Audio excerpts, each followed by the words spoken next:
वतन अजीज में आज जो मुसलमान हर तरफ परेशान है, हर तरफ मायूस है, कहीं आलिम की दाढ़ियां नोची जाती हैं, कहीं उनके सरों के ताज टोपी को उछाला जाता है, कहीं हमारी बेटियों के बुर्के तार तार किए जा रहे हैं। खुदा के घर मुकद्दस मस्जिदों पे तालाबंदी की साजिश चल रही है। खाने खुदा को तोड़ा गया है, कब्रिस्तानों पर नाजायज कब्जे हो रहे हैं, वक्फ बिल के जरिए से औकाफ की जायदाद को हड़पने की नापाक साजिश हो रही है और पूरे मुल्क में मुसलमान इस वक्त मायूसी से और परेशान हाली से दो चार है। मेरे अजीज नौजवानों, तुम उम्मत मुस्लिमा के फर्द हो, दुनिया की मुहज्जब तरीन कौम तुम हो। तुम्हारी तहजीबी अलामत तुम्हारे अफआल और अक़वाल से जाहिर होने चाहिए। जिस महफिल में जब बैठो, उस महफिल के अदब का तकाजा है, जो तुमसे मुखातब होता है वो तुम्हारा अमीर होता है। और इस वक्त जान लो, या उठने के लिए भी बैठने के लिए भी तुम्हें आदाब महफिल का ख्याल रखना पड़ेगा, चूंकि इस वक्त क़यादत को जन्म देने के लिए आए हो। मेरे अजीजों, इस मुल्क में, हिंदुस्तान में इंसान इंसानों से नफरत करता था। दलित भाइयों को अमीरों के दरवाजे पर, बड़े लोगों के दरवाजे पर जाते वक्त मुख्तलिफ किस्म के हालात से दो चार होना पड़ता था। कमर में हांडी बंदी होती थी, झाड़ू बंदा होता था, इसलिए कि जब वो अमीरों के दरवाजे पे जाए, जहाँ कुत्ता और सुअर भी चले, उसके पांव के निशानात रह जाएं तो रह जाएं, लेकिन दलित के पांव के निशान नहीं रहने चाहिए।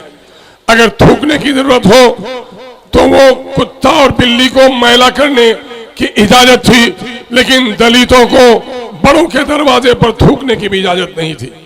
इस मुल्क में साहबा आए, ताबई आए और हमारे असलाफ ने इस मुल्क में दलित भाइयों को गले लगाया और इस्लाम का पैगाम उस तक पहुंचाया और उन्हें बताया कि इस संसार का खुदा ही एक नहीं है, बल्कि सारे इंसान एक माँ बाप के औलाद हैं। तुम मेरे भाई हो, तुमको मैं गले लगाता हूँ। वो दलित आंखें फाड़ फाड़ कर देखने लगा और नतीजा ये हुआ कि एक बड़े तबके ने कलमा ला इलाहा इल्लल्लाह पढ़ा।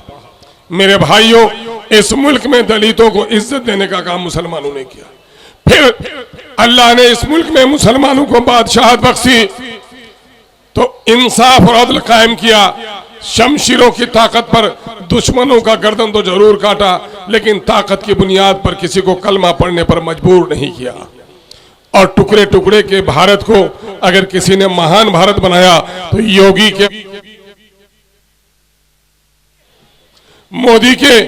मोदी के पिता ने नहीं बनाया।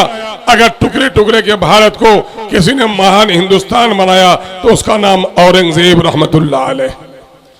तीसरी तारीख में तुम्हें बताता हूं कि जब मुल्क गुलाम हो गया और अंग्रेजों से निजात हासिल करने की कोशिश की गई तो सबसे ज्यादा गर्दन अगर किसी ने कटाई तो मुसलमानों ने कटाई, और मुसलमानों में भी सबसे ज्यादा गर्दन अगर किसी ने कटाई तो हमारे उलमा ने कटाई।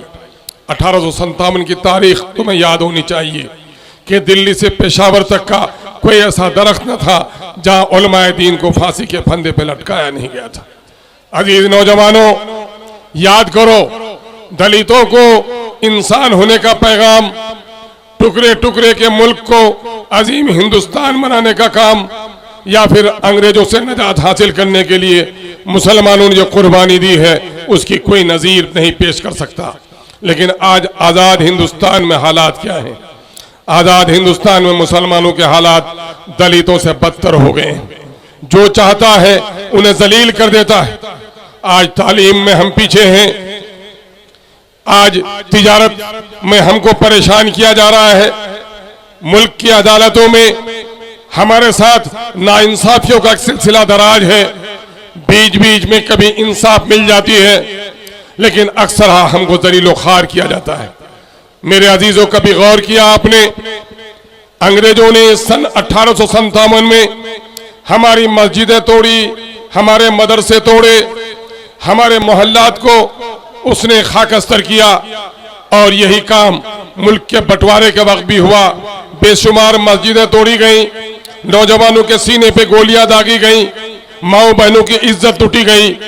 लेकिन आज मैं इस मामले में इत्मीनान रखता हूं कि आज अपना हो या गैर, जब मेरी बस्ती और मोहल्ले से गुजरता है तो मेरे फल को छूने वाले मस्जिद के मीनारों को देखकर उनका दिल तरस जाता है। मुसलमान अकीदत से शुक्र अदा करता है कि आज हमने आलीशान मस्जिद बना ली, आज हमने मदरसे बना लिए, आज हमारे दरमियान में उलमा की एक बड़ी तादाद है। लेकिन दूसरी तरफ देखो कि इन मदरसों के बावजूद भी, उलमा की तादाद के बावजूद भी, मस्जिदों के मीनारों के बुलंदी के बावजूद भी मुसलमानों की हालत इस मुल्क में अच्छी नहीं है।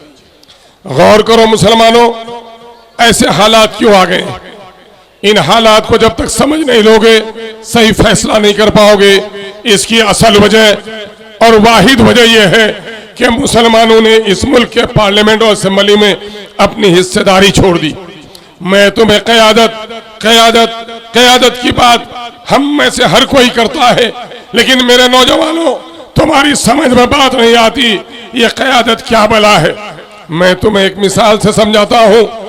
गांव का अब्दुल पहलवान 100 किलो वजन है उसका, खड़ा होता है तो सामने का आदमी डर जाता है।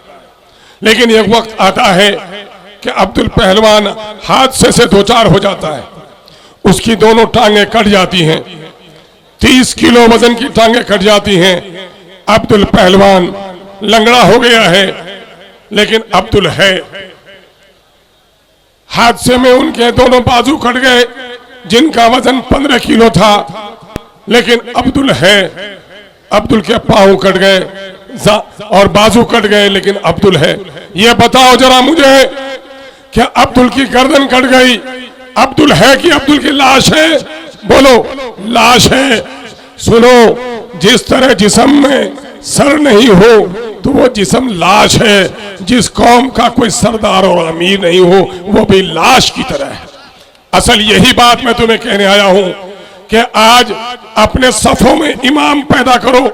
याद करो, बैरिस्टर असदुद्दीन अवैसी से पहले आतंकवाद के नाम पर मुसलमानों को गिरफ्तार किया गया।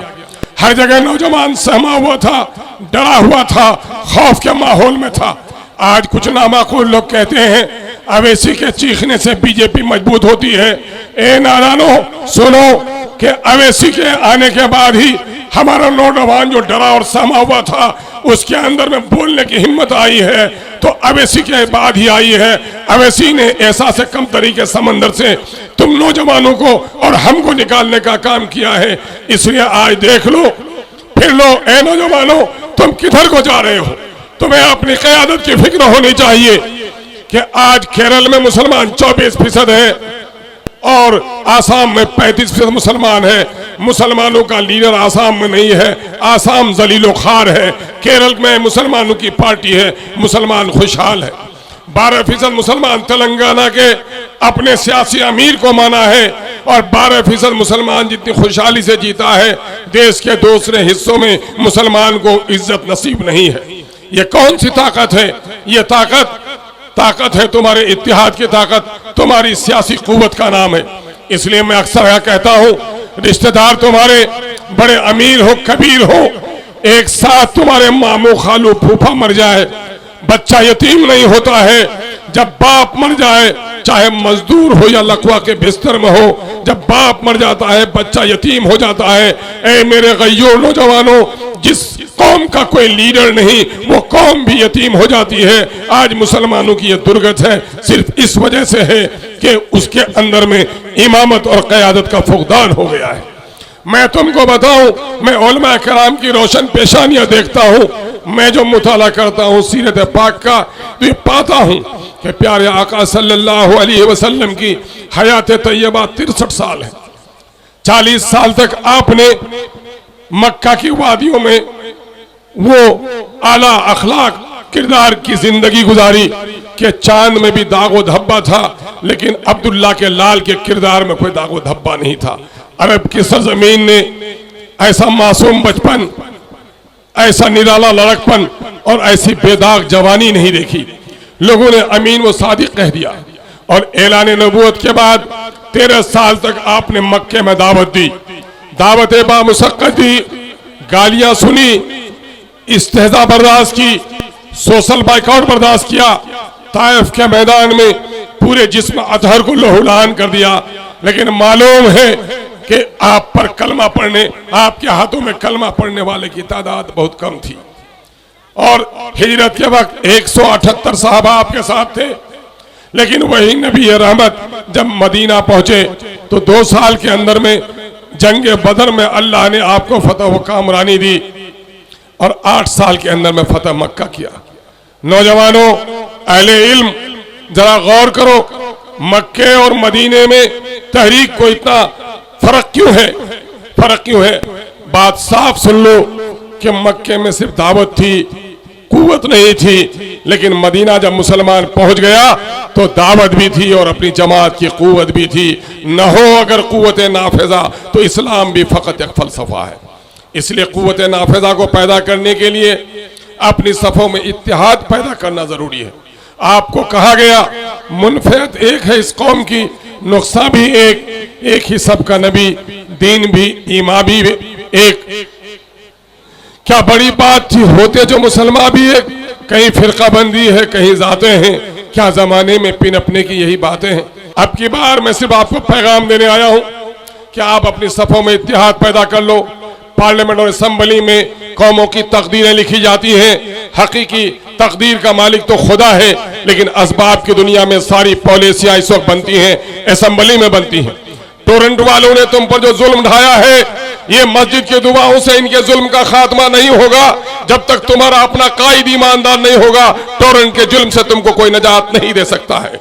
तुम्हारी जो सड़कें टूटी पड़ी है, हॉस्पिटल नहीं खुले हैं, बच्चों को अच्छे स्कूल नहीं मिल रहे हैं, बीमार माओं को दवा नहीं मिल पा रही है, दर्द जहम में औरत रोती है और पेट का बच्चा भी मर जाता है और वो औरत हामला भी मर जाती है, तुमको दवा नहीं मिल पाती। ये सिर्फ मस्जिद की दुआओं में गिरगिराने से नहीं होगा। यकीनन है कि मस्जिद की दुआओं में आहो फगा में बड़ी ताकत है, लेकिन जिस खुदा से तुम दुआ करते हो उस खुदा ने कह दिया है कि हमसे दुआएं भी मांगो, लेकिन कोशिश किए हुए नाकारा लोगों की दुआओं को हम कबूल नहीं करते हैं। पहले तू कोशिश कर, मैं तुमको बताता हूँ तकदीर उमम क्या है। शमशीर व सना अव्वल, ताऊस और रबाब आखिर।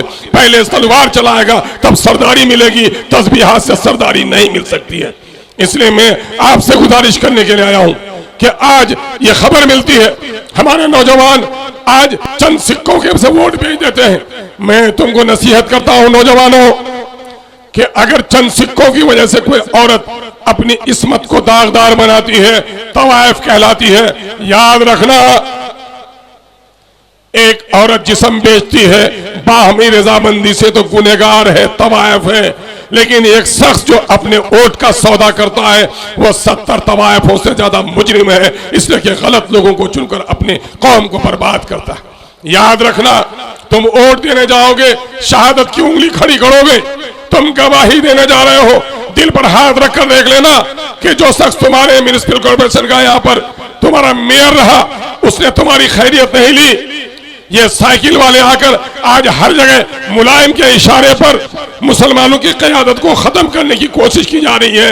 यही मुलायम सिंह की पार्टी है, यही अखिलेश है। याद करो 2013 में मुजफ्फरनगर में तुम्हारी माओ बहनों की इज्जत टूटी गई। ये नाश तमाशा सफाई में देखता रहा। अगर तुमको उन जालिमों से बदला लेना है, गोदरा की चीखती हुई बिल्किस के आंसुओं को पोंछना है, सोहराब के आंसुओं की कीमत तुमको अदा करनी है, तो मेरे भाइयों अपने वोट का सौदा मत होने देना। अपना एक एक वोट अपने जमीर की आवाज पर, पतंग के निशान पर डालना। जानो, अगर यहां से साइकिल जीतेगी तो मजबूत कौन होगा? बोलो, कौन होगा? अखिलेश। अरे ये खामोश मिजाजी तुम्हें जीने नहीं देगी। इस दौर में जीना है तो कोहराम मचा दो। जालिमों का नाम लेते हुए मत डरो, फिरौन और हामान का नाम हम लेते हैं। बोलो, साइकिल जीतेगी तो कौन मजबूत होगा? और दूसरी पार्टियां जीतेंगी तो बीजेपी जीतेगी तो कौन मजबूत होगा? मोदी मजबूत होगा। वैसे जब सीना तान कर पार्लियामेंट में बोलता है तो तुम्हारा सीना चौड़ा होता है कि नहीं? तुम्हारी गर्दनें ऊंची होती कि नहीं? तो अपनी गर्दनों को ऊंची रखना है कि नहीं? अगर अपनी गर्दनों को ऊंची रखना है, अपने सीने को चौड़ा करना है, और उन कमबख्तों को भी कह दो कि अवैसी के बोलने से क्या होता है। ए नादानो, जब तुम्हारी पैदाइश हुई थी, जब तक तुम नहीं रोए थे माँ रोती थी। जब तुम रोने की आवाज आई तो माँ को खुशी हुई कि मेरा बेटा गूंगा पैदा नहीं हुआ है। कहते हो बोलने से क्या होता है? पूछ लेना अपनी अम्मी और अब्बा से कि बोलने के बाद ही तुम्हारे माँ बाप का निकाह हुआ था। तुम कहते हो बोलने से क्या होता है? तो मोहसिन इंसानियत ने पैगाम दिया, जब बुराई को देखो तो ताकत से रोको, हाथ से रोको। हदीस का मफहूम है, अगर ये कुव्वत तुम में नहीं हो तो अपनी जबान से टोको, अगर ये भी कुव्वत नहीं हो तो दिल से बुरा समझो, ये ईमान का ज़ईफ तरीन हिस्सा है।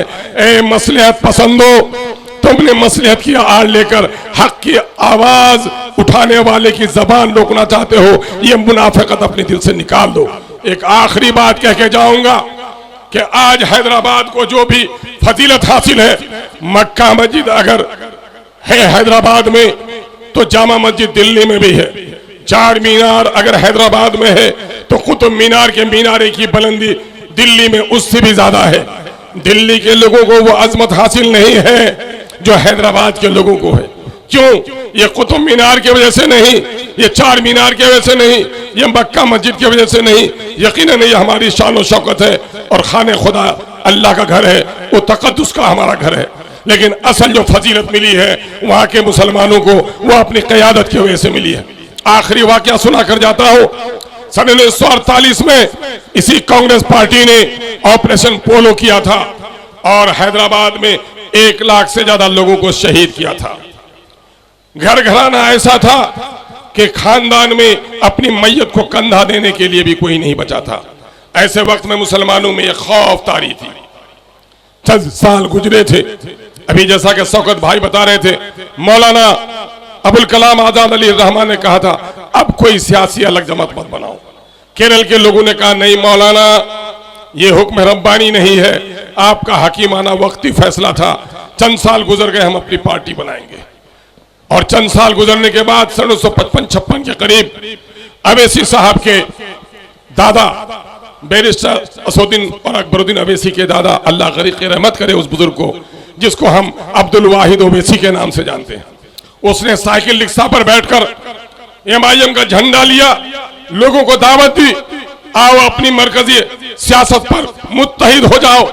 मसलहत पसंदों ने, बुज़दिलों ने, गुलामाना ज़हनत रखने वालों ने कहा ए ओवैसी इतनी गर्दनें कट गई हैं, अभी तेरे को इत्मीनान नहीं हुआ।